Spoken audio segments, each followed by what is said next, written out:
టాలీవుడ్ లో ఇప్పుడు Devara cinema talk of the town అయింది. సినిమాపై భారీ అంచనాలు క్రియేట్ కావడం, సోషల్ మీడియాలో డిసాస్టర్ టాక్ రావడంతో ఎన్టీఆర్ ఫ్యాన్స్ లో భయం మొదలైంది. కానీ సినిమా విడుదల తర్వాత మౌత్ టాక్ తో దూసుకుపోయింది.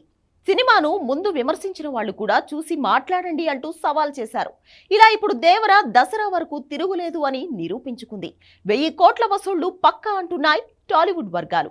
సినిమా వసూళ్లపై ఈ రేంజ్ అంచనాలు ముందే ఉన్నాయి. కానీ ఎన్టీఆర్ మాత్రం డిసాస్టర్ టాక్ తో హిట్ కొట్టడం, అది కూడా భారీ స్థాయిలో కొట్టడంతో బాలీవుడ్ కూడా షాక్ అయింది. ఇలా డిసాస్టర్ టాక్ తో ఇండస్ట్రీ హిట్ కొట్టిన హీరోలు మన తెలుగులో నలుగురే.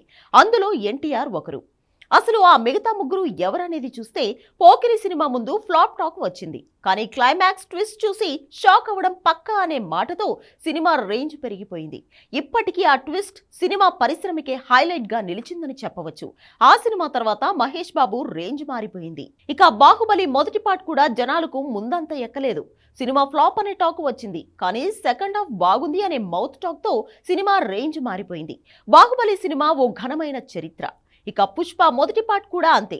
సినిమా అసలు బాగాలేదు అని సవతి కొడుకుల మధ్య పోరు అంటూ కామెంట్స్ చేశారు. కానీ సినిమా ప్రపంచ వ్యాప్తంగా ట్రెండ్ అయింది. ఇక ఇప్పుడు దేవర సినిమా మెగా ఫ్యాన్స్ ఏ రేంజ్ లో టార్గెట్ చేసి ప్రచారం చేసినా, సినిమా మాత్రం చరిత్ర సృష్టించింది అనే మాట వాస్తవం. ప్రభాస్, మహేష్ బాబు, అల్లు అర్జున్, ఎన్టీఆర్ మాత్రమే డిజాస్టర్ టాక్ తో హిట్లు కొట్టారు.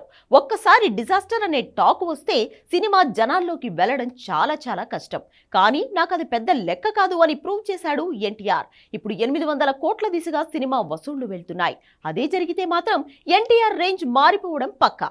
ఇక తర్వాతి సినిమాలపై కూడా అంచనాలు భారీగా పెరుగుతాయనడంలో సందేహం లేదు.